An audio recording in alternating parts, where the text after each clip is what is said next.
Now that it's June, it is officially the gayest time of the year, and it is your legal obligation to celebrate this. Move, I'm gay.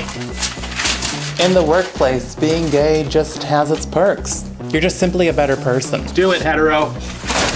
Fuck off, Janet. I'm not going to your fucking baby shower. This year, I decided to go all out for Pride by reviewing and ranking some of the most popular LGBTQ anime out there. We've made it through the worst, the mid, and the good, so today, we have finally made it to the best. If you'd like to see the first 3 parts, I have linked them in the description. As this is the finale, I have a lot to say, but I had to cut it down so this video isn't like an hour long. If you'd like to watch the extended director's cut, it is now available on my Patreon, which is linked below and pinned in the comments. Make sure to stick around to the end where I'm going to be doing a massive analysis on this entire video series. I'm also going to be addressing some of my more controversial takes, like my one on cherry magic and gushing over magical girls. I will also be announcing the next LGBT ranking series as well as other projects, so make sure to subscribe so you don't miss any of them. So with all that being said, let's get into it. Antique Bakery had no goddamn right to go as hard as it did, like, damn. From the main character who survived being abducted as a child and is still struggling to move on with his life since his kidnapper was never caught, to the head baker who was bullied by him in high school after the baker confessed, only for that confession to unintentionally trigger the main character's kidnapping trauma, leading him to lash out.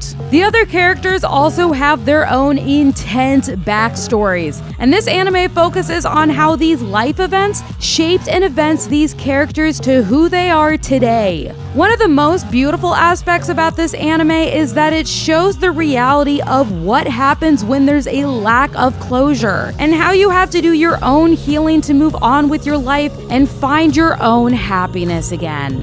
8.5 out of 10. Wandering Sun has some of the best trans representation I have ever seen in anime. We follow 2 middle school students who are grappling with puberty, which is painfully exacerbated by their growing gender dysphoria. What I loved about this was that they showcased a wide array of trans and non-binary genderqueer experiences, while also acknowledging the hardships that come along with living in conservative countries like Japan. There is also a storyline that showed the massive disparity that 2 of the characters face when they show up to school wearing outfits most closely resembling their internal gender identity. The AFAB character is accepted and somewhat celebrated for presenting masks, while the AMAB character is ostracized and reprimanded for presenting femme. I truly do have the utmost respect for this anime and will forever sing its praises for what it accomplished for trans representation in anime as a whole. 8.5 out of 10.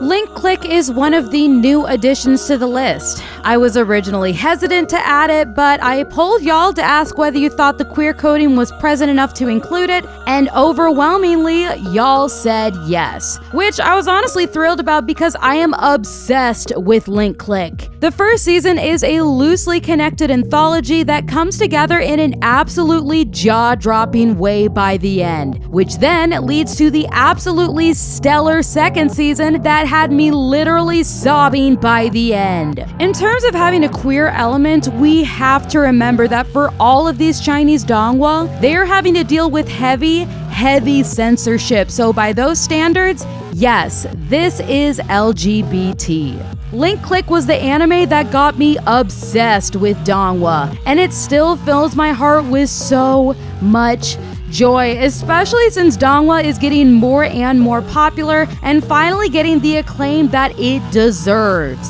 8.5 out of 10.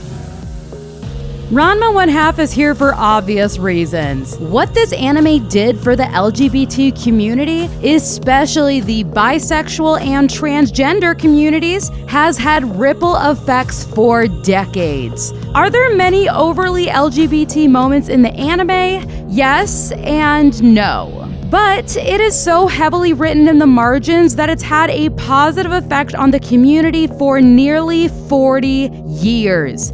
That is how you know you're doing something right. Ranma One Half is the influential blueprint who has transformed generations of anime since it came out in 1987. It's influenced so many that at least one of the anime that you've personally watched has been touched by it. Ranma One Half meant so much to me growing up. It was one of the first series that I ever started collecting the manga and DVDs for, and it has been the greatest joy to see the reboot and watch a whole new generation fall in love with this masterpiece. 8.5 out of 10. Revolutionary Girl Utena has been breaking down barriers for nearly 30 years, and her contribution to anime as a whole was literally revolutionary. But this anime is not for the faint of heart. On the surface, she comes across as your standard semi-formulaic magical girl anime, but when the reality of what these duels actually are is revealed, it will forever change how you view this anime. This also deals with some really heavy SA, grooming, abuse, and incest themes that gradually increase by the end. The most terrifying aspect about all of this is that the abuser in question is originally framed as a love interest. He is so unbelievably charming, attractive, and a leader in the community. Major trigger warning though, there is a R scene which is simultaneously so subtle that you might not catch on to it in your first watch, but then is so disturbing in its quiet horror that you might need to just stop for the night after watching. Revolutionary Girl Utena is an anime you need to watch more than once to fully understand, but it is such a masterpiece that you will get something new out of it every time. 9 out of 10. Dokusei is one of my all-time favorite high school romances because it feels real. These boys are awkward, clumsy, and messy as hell. And the animation also mirrors that with the chaotic but beautiful line work and movement. This could have easily been a 10 out of 10, but they just had to include a storyline of a teacher going after his student. Its saving grace is that when this starts to go down, the main character appears and bitch slaps the fuck out of the teacher. And even with this somewhat satisfactory resolution, that storyline absolutely did not need to be there. Biggest downside to Dokusei is that it is only an hour-long film. I would highly recommend reading the manga afterwards because the way that this story eventually resolves is absolutely beautiful. 9 out of 10. Modouzushi is one of the best supernatural action anime I have ever watched. The amount of world building, lore, and political drama is on Attack on Titan levels. So why is this so underrated? The first season had me in such a chokehold that I literally could not stop watching. The second wasn't as engaging but found its way by the end. And the third beautifully tied everything together to the point that you kind of need to immediately rewatch the full thing since all 3 seasons feed back into each other. Since this is a Chinese donghua, they had to censor the fuck out of all the gay stuff, but like, come on. I see y'all flirting, referring to each other as fated partners, including a whole scene with literal rope play, and the entire sequence where they're both wearing red, like red as in ceremonial wedding attire red. This anime is just amazing, and I'm gonna need all of y'all to watch it now. 9 out of 10. Princess Jellyfish is a love letter to neurodivergent introverts. But more than that, it is a celebration of identity. And the queer character in question is allowed to exist in the genderqueer non-binary ether and completely ignores the pressure to identify one way or another. This anime isn't your standard extrovert adopts introverts and transforms them. Everyone influences each other, and they all help each other grow. I would have rated this higher, but they included a storyline where the older brother gets essayed by a woman who then blackmails him into a relationship by claiming he R-worded her. It was so unnecessary and dragged an otherwise brilliant anime back into the muck. 9 out of 10.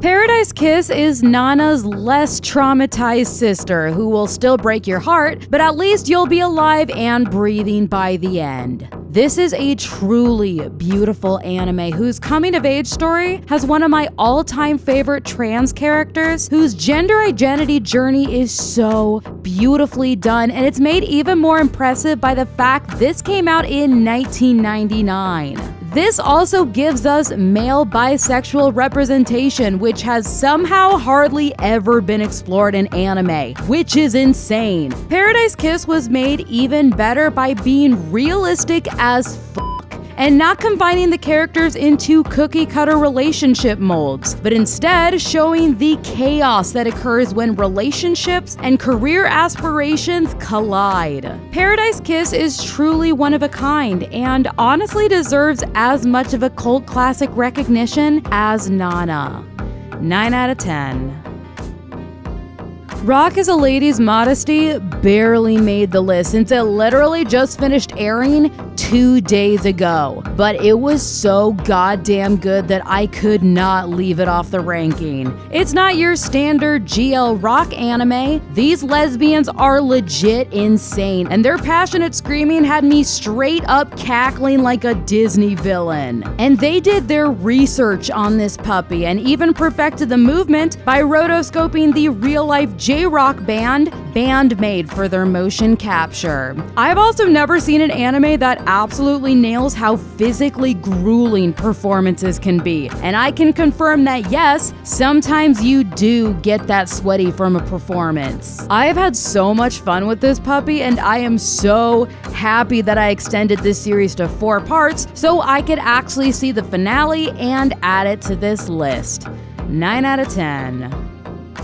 Senpai Isn't a Tokonoko is a truly beautiful and honest exploration of gender identity and what it's like to exist under the trans non-binary genderqueer umbrella. But even beyond the wonderfully written character study of our main character, we also spend time with people who are queer, bisexual, and even someone who possibly falls somewhere under the aro ace spectrum. But the most powerful message it conveys to both its characters and the audience is that if you want to embrace a label, that is wonderful. But if you don't, you are still valid.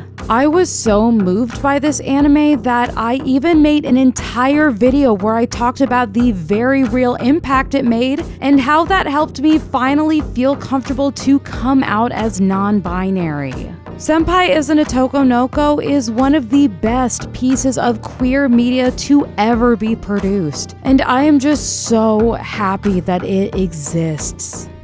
9 out of 10.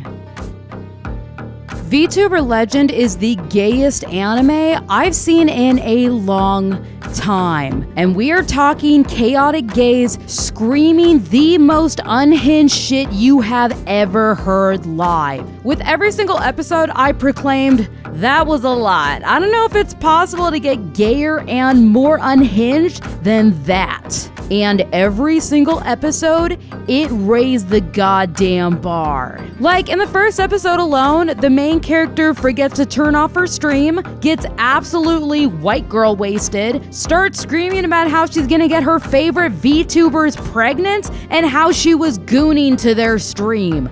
Yes, you heard me right. This was the anime that finally explained to me what gooning is. Shut up, I'm old and my Gen Z coworker wasn't around to explain things to me. This anime is absolutely unhinged perfection, and I am so happy to be alive for it.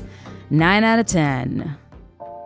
Tadaima o Kairi was already my all-time favorite comfort manga, so the anime was no different. Tadaima o Kairi is the first Omegaverse anime ever made. Yes, we have finally made Omegaverse mainstream. Tadaima Okaide is not only warm and fluffy though. It still deals with the harsh realities of being a gay couple raising a young family and dealing with the societal backlash and stigma that comes with that. It also explores learning how to find confidence in yourself and growing to be able to lean on your family and friends instead of just internalizing your pain, expecting perfection, and drowning in imposter syndrome.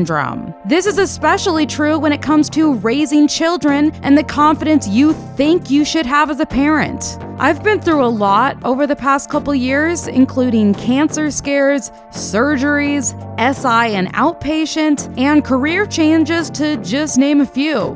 But Tadaima Okaide has always been my go-to comfort series, and she continues to bring me back to life. 9 out of 10. Number 6 is a wildly underrated sci-fi gem whose popularity was slashed after its license wasn't renewed. Which is honestly criminal because this post-apocalyptic sci-fi mystery is one of the best in the genre, and is further elevated by the gay romance that blooms throughout. I was absolutely blown away and devastated by this anime, like homegirl had me sobbing by the end. I am batshit obsessed with number 6 and have now recommended it in 4+ videos on my channel, so you know I'm not fucking around. Number 6 is truly incredible and deserves its spot as one of the best in the genre. 9 out of 10. Yuri on Ice is literally as gay as you can get. And not only that, the fandom is one of the best out there, even if we do get kind of scary and tense sometime. But you know, you gotta throw us a bone, like we lived through the Yuri on Ice movie catastrophe and are still mourning that loss. So much. Yeah, let's just not talk about that. What I loved about the representation here is that you get a wide array of queerness and everyone is celebrated. Yuri on Ice is just a gaggle of weirdos being crazy competitive and way over the top with each other. It's dumb, fun, and everything you've ever needed from a sports anime. 9 out of 10. Skate the Infinity is so gay that the literal English voice actors have talked openly about how they purposefully made the dub as gay as possible, to not only give their characters the space to be queer, but also provide a space for audience members who are still coming to terms with their own sexuality and need that neutral gray space to just exist. I haven't seen an anime this gay since Yuri on Ice, and there's even a run hugging scene that's literally right out of Yuri on Ice. And I mean, come on, Skate the Infinity concludes its anime run with the iconic line, 9 out of 10. Moriarty the Patriot is one of those subtle gay anime where they never do anything out in the open, but you cannot deny the sheer amount of sexual tension between Sherlock and Moriarty. There is no way in hell that this isn't a gay anime, and I refuse to deny them a space to flaunt their relationship. This is also just an incredible mystery anime whose ether-rich storytelling is even more relevant than ever today. Honestly, we could probably learn a thing or two on how to deal with some of those people who are ripping our world apart, as well as how to stand up and resist the oligarchy. Moriarty is all about taking matters into your own hands, toppling the oligarchs who are determined to divide and conquer us, and learn how to empower ourselves and fight the fuck back. 9 out of 10. Castlevania and Castlevania Nocturne are both kind of controversial because a lot of people want to claim that they aren't anime, but this is my list and I'm saying it is, so they're here. The sheer amount of queer characters in this is staggering, and they are everywhere from the main characters to the smallest side characters. This horror dramedy has so much queer chaos in all of its glory, for better and definitely also for worse. It is a timeless epic that truly showcases the vast range of what LGBTQ characters look and act like, and how our morals and values are just as diverse as everyone else's. Plus, it's made even better because the bulk of them are vampires, so they've been around for centuries and literally could not give a fuck about what anybody thinks about them, which is honestly inspirational. 9 out of 10. Heavenly Delusion is one of the best sci-fi anime I have ever seen. Heads up though, this does have an R scene in episode 9, so if that's a trigger for you, consume what's right and keep yourself safe. Gonna spoil one of the bigger plot points about the trans character, so if you haven't seen this anime, I would recommend skipping to here and watching it in your own time, because uncovering this mystery on your own is one of the best parts of this anime. Everybody gone who needs to be?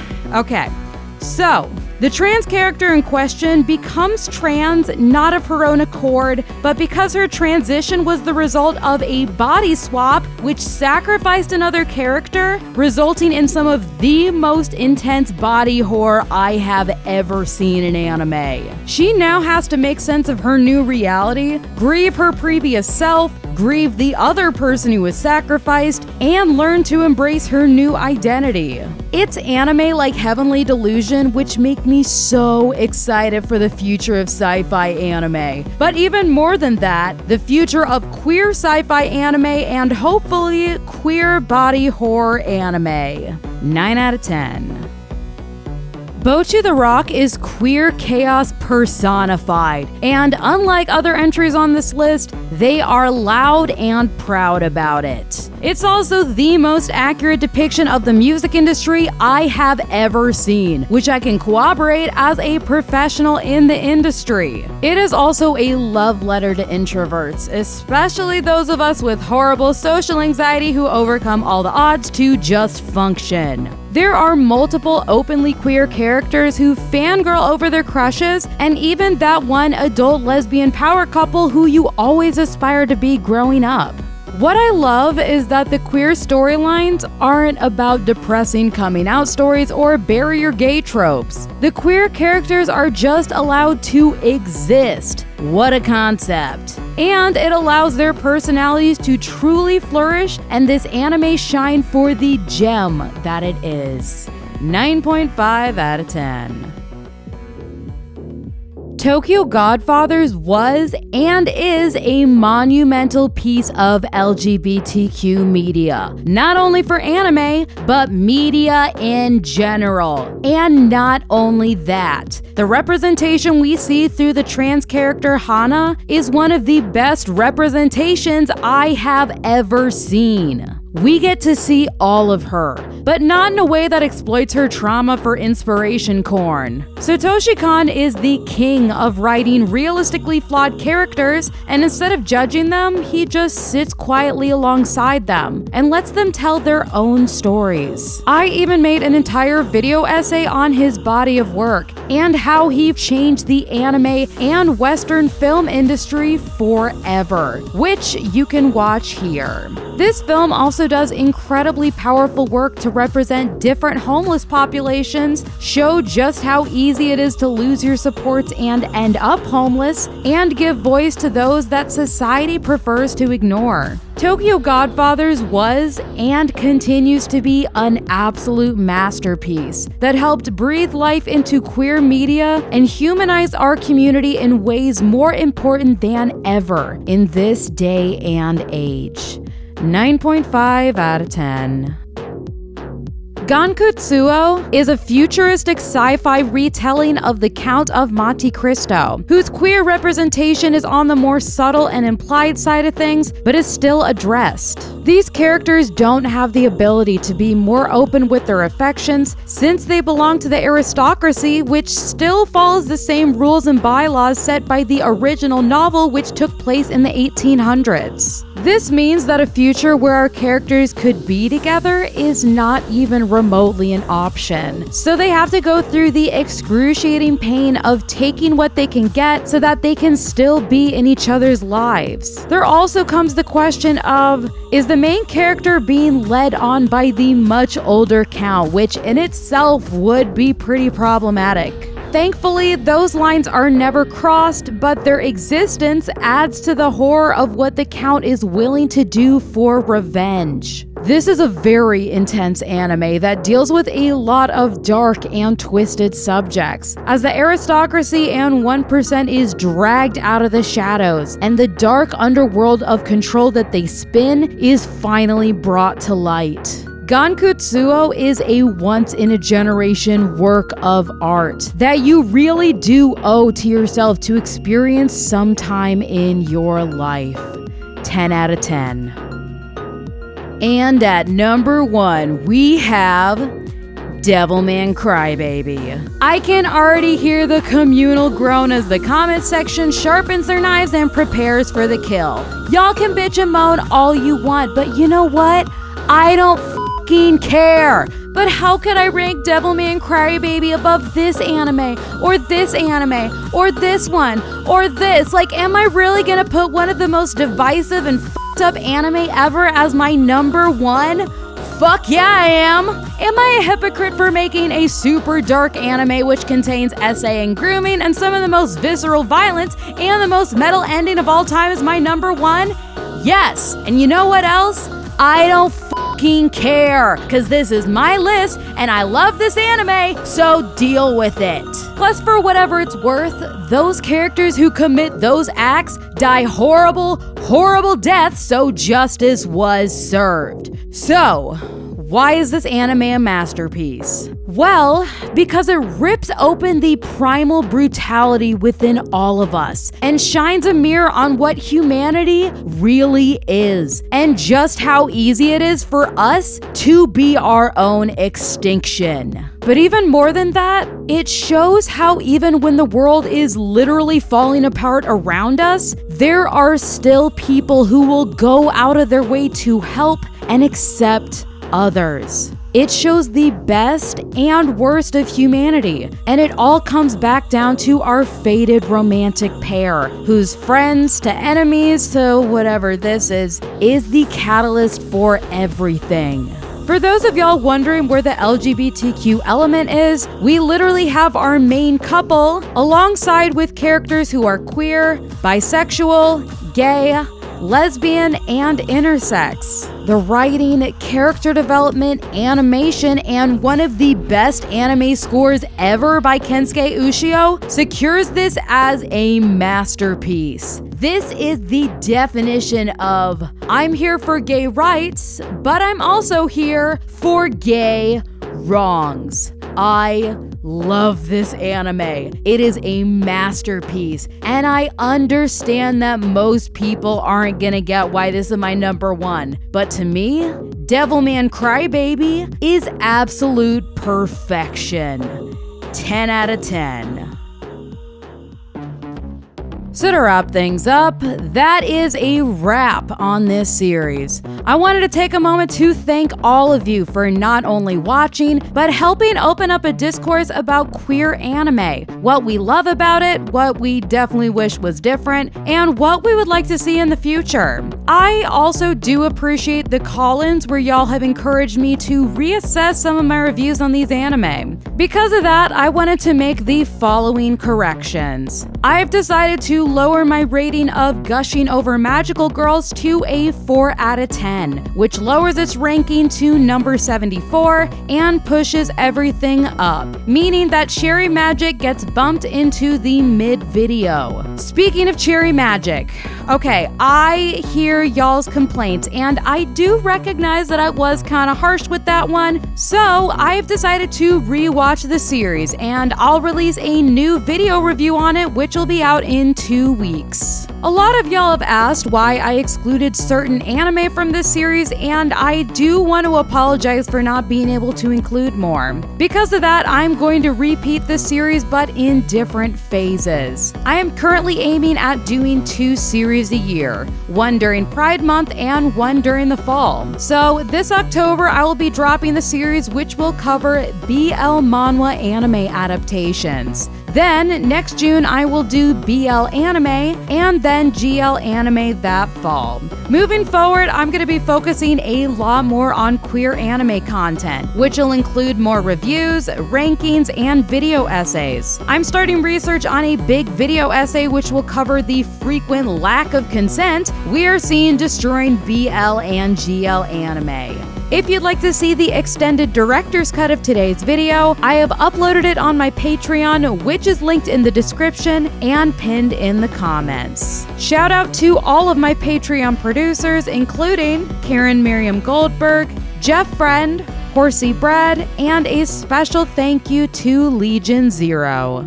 Living through this time in history, especially if you're in the US, has felt impossible. I have to constantly remind myself that the tactics being used are called flood the gates. They want to shut us down and they want us to stop fighting. So this is the most important time than ever to fight back.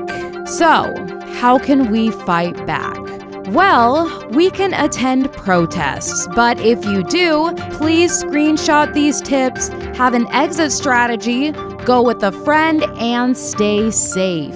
We can also reach out to our local and national representatives. Here is the number that can directly connect you with your representative. You can also connect with your local community, whether through local activist groups or by Googling different organizations who are helping around your area. If you have the ability to protect your neighbors, especially your undocumented neighbors, please stand up and fight back. Especially if you're not BIPOC, we need you on the front lines, utilizing your privilege to help others stay safe. Do not let our communities be torn apart by these masked thugs who are illegally detaining and kidnapping people without due process. The most basic way you can help right now is to just check in with your community. Text your friends, family, and coworkers and just see how people are doing. The simple act of just checking in to let them know that you're here and they're not alone can do wonders. Other things you can do is just go out dancing with your friends, physically be with your community either out in public or at home just hanging out and watching anime together. At the end of the day, please take care of yourself and your mental health and reach out for help when you need it. Here are some resources for anyone who needs them, and just to let y'all know, all of the resources I have mentioned here are listed in the description for easy access. And the most important piece of all, I want all of you to know that I am so happy that you are here, that you've chosen to still be here, and that you exist. You are valid. Your identity is valid. And as cheesy as it sounds, the world is a better place with you in it. I love you, and I am so proud that you are still here. Thank y'all so much for sticking around, and I'll see all of y'all on the next one.